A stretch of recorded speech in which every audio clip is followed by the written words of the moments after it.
For today's video, I had to consult an expert on being trans to help provide some clarity. It's me. I'm trans. I'm the expert. A new Mario Strikers just came out while working on this short video, and I've been on a roll with being tangentially topical lately. Also, it's Pride Month, so let's talk about probably the earliest potentially trans character in video game history, Birdo. And by that I mean let's go over her history, why so many folks consider her a trans icon, and how she compares to a couple of other early trans characters in video games from that same era. To start, this is Birdo. Say hi, Birdo. She first appeared in Super Mario Bros. 2 back in 1988. Here she is shooting eggs out of her mouth. Beautiful. Except, she actually appeared before that. Fun fact you've probably never heard on YouTube before. Did you know that Mario 2 isn't actually Mario 2 and Japan got a different Mario 2 and there are floppy disks involved? Next thing you know, I'll start going on about how Sonic wasn't Sega's original mascot. Alex Kidd, good night, sweet prince. The Japanese Mario 2 was held back from being released overseas due to its intense difficulty. Instead, we got a Mario-themed reskin of a game called Doki Doki Panic, which also, by the way, came out in Japan on a floppy disk. That version of the game we got as Mario 2 came out in Japan a year prior, in 1987. Here's Birdo there, once again shooting eggs out of her mouth. Fantastic. What a lot of folks seem to forget is that, like Yoshi, Birdo is a name that refers not just to a character, but also an entire species. For example, there's blue and green and yellow Yoshis, and as you can see in Mario 2, the one that Japan would later get as Super Mario USA, we have pink and red Birdos, and the Game Boy Advance release, even a robotic Birdo. When folks say Birdo is trans, they are specifically referring to this pink Birdo right here, who didn't get her iconic red bow until later on. It's just like how despite there being numerous Yoshis, when people refer to Yoshi singularly, they usually mean the one that Mario rides on in Super Mario World. And in both of these cases, these are also the same characters who appear throughout all the various Mario Kart, Mario Tennis, and other such Mario side adventures together. So where does the idea that Birdo is trans come from? Well, surprisingly, it was never mentioned in-game in any of the classic Mario titles. Instead, this was first put out there in the original American manual for Mario 2. Birdo here, by the way, was also originally incorrectly referred to as Ostro. Fun fact, by the way, a bunch of the classic NES game manuals were released as free PDFs online when the NES Classic System launched a few years back, and in that version of the manual, Nintendo actually went back and corrected the name. Anyways, this is what the manual says. And heads up, please excuse the upcoming outdated language. Birdo. He thinks he's a girl and spits eggs from his mouth. He'd rather be called Birdetta.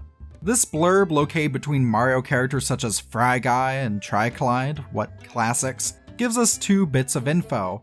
One, yes, Birdo is apparently trans, and the manual writer is misgendering her. Second off though, maybe she's also being dead named? I mean, should the character we know as Birdo actually be referred to as Birdetta? Well, if we look at the Japanese manual, we'll see that this name may even be wrong. Also, please excuse Google Translate on my phone. I can't read Japanese. I'm sorry. What Google Translate does get correct though, is the name she goes by in Japan. Catherine. Yeah, she's actually referred to as Catherine over there, and actually in several other regions as well, including South Korea and in Chinese-speaking regions. I think I like this more than the Western name. We need more Catherines in video games. I need to also mention the reason why Birdo ended up as trans was because of a localization error when bringing over Doki Doki Panic to North America as Mario 2. There's a symbol differentiating the Japanese terms for he and she, and that symbol got left off. So Nintendo of America's localization team, instead of fixing it, just decided to roll with it. And as this was the 80s, I wouldn't be surprised if they originally thought of it as a now very poorly aged joke. This was absolutely played as a poor joke though when Mario USA was brought out on the Satellaview game download service in Japan in 1996. Never heard of the Satellaview? It was a service for the Super Nintendo run jointly by Nintendo and radio broadcasting company St. Giga that let you literally download games to your SNES. And in true radio/TV fashion, certain games had certain time slots when you could catch them. It was really unique. Anyway, in both an ad for the game and the Mario USA Satellaview release itself, Birdo is given a deep voice and portrayed, in the ad at least, as a stereotypical seductress type. This is not aged well. And speaking of things that haven't aged very gracefully, let's talk about Birdo's trophy entry in Super Smash Bros. Brawl. Here, she's referred to as an it and just called a creature of indeterminate gender that some say would rather be called Birdetta. Honestly though, despite this problematic past of portrayal, Nintendo of America has been pretty good to Birdo in recent years. Or I mean, as good as a character mostly just gets pulled out for sports games goes. More or less, Birdo is to Yoshi as Waluigi is to Wario. In Mario Kart 8, she appears with Princess Daisy on a banner promoting the Women of Racing organization, which I just think is pretty neat.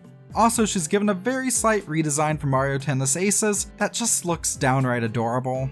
I mean, I don't know, I'd buy a plush of this design. She's also commonly referred to as Yoshi's girlfriend by fans, so there's not a ton to officially base this on. I mean, sure, she is paired up with Yoshi in most Mario sports games, and the two certainly seem to work well together, but she's never actually appeared in any Yoshi game. Probably the best evidence to support the idea that she's Yoshi's girlfriend comes from Mario Kart Double Dash. And yeah, in that one, she and Yoshi are typically paired up together. Again though, this is something supported by official supplemental material and not in-game, this time coming from the game's official website. What's said there translates to, she appears to be Yoshi's girlfriend, but is she actually his boyfriend? Again, outdated language, and this is just a translation, but like even this blurb doesn't seem 100% sure if they're even together as a couple. It just appears like they're in a relationship. I mean, they could be just really good friends, but if they are in a relationship, good on them. Birdo isn't often referred to publicly as trans by Nintendo. Part of this probably has to do with culture. Much like the US, while acceptance of trans people is growing in Japan, there is a long, long way to go there. Honestly, in some regards, way farther than a lot of places. But she's still an easily recognizable part of the Mario series, who is beloved by many. Plus, she was debatably treated better than the only other two trans video game characters I found from the late 80s and 90s. These were Roxy and Poison from Capcom's Final Fight. It's a pretty good beat 'em up. I used to play the Game Boy Advance port a lot. Yes, I prefer the Streets of Rage games more. Well, maybe not Streets of Rage 1. These two cis female characters, Roxy and Poison, were made trans when Capcom brought the game to North America because they thought that them being trans would somehow make it better. Yikes. That said, it seems like Capcom has been making an attempt to be better to Poison, her partner in queer crime, Roxy, in recent years. When Capcom decided to put Poison in Street Fighter X Tekken, for example, a company representative went on the record that they had partnered with the American organization GLAAD to try to more tastefully portray her. As for Roxy, I don't know, she's still pretty much just a palette swap Poison. I tried to find other examples of trans characters from that original era, but there really weren't a lot. I will say this, for all the mounting issues trans folks have faced over the years, and trust me, there's a lot, and they're still there, please just let us live in peace. Media representation is starting to become better. Now, there was one game from the early 90s I found that technically has a trans character. This is Rex Nebular and the Cosmic Gender Bender, a game where you play as a cis man who ends up on a planet entirely inhabited by women and have to find a way off. So the women of that planet didn't die off. The ruling women created a mighty bottom surgery machine that allows them to temporarily change their gender so they can, well, you know, do the do. Basically, you have to traverse this pointable and clickable world as you swap your own gender at various points to get into certain areas and solve puzzles. It's apparently very horny and very tasteless. I mean, what else would you expect from a game titled Rex Nebular and the Cosmic Gender Bender? I tried to actually play it for this video, but I'm also convinced that this game just does not want to be played. I could not get it to work with DOSBox, and had to resort to just watching YouTube gameplay. We're a bit off topic here. The point is that, while perhaps not the best treated trans character, Birdo has become a bit of an icon, and I'm surprised Nintendo hasn't tried to bank off that more. At least in the West. I mean, come on, it's Pride Month. Nintendo, don't you want some of that sweet, sweet corporate pride money? So on that note, that's it for this Pride Month edition video. I have some other stuff in the works right now, including a video that'll show off some new WonderSwan games, and if that sounds cool to you, then feel free to subscribe, drop a like, and maybe even join these Patreon patrons and channel members here for as low as $1 a month. They do get extra content in early videos, but above all else, I consider this kind of a reoccurring tip jar. Also, I have super thanks now, and I've been told I should mention that more. Happy Pride, y'all! Thank you very much for watching. Go read up on Stonewall if you haven't, and please try to stay safe. Remember that life is easier when you know you aren't alone.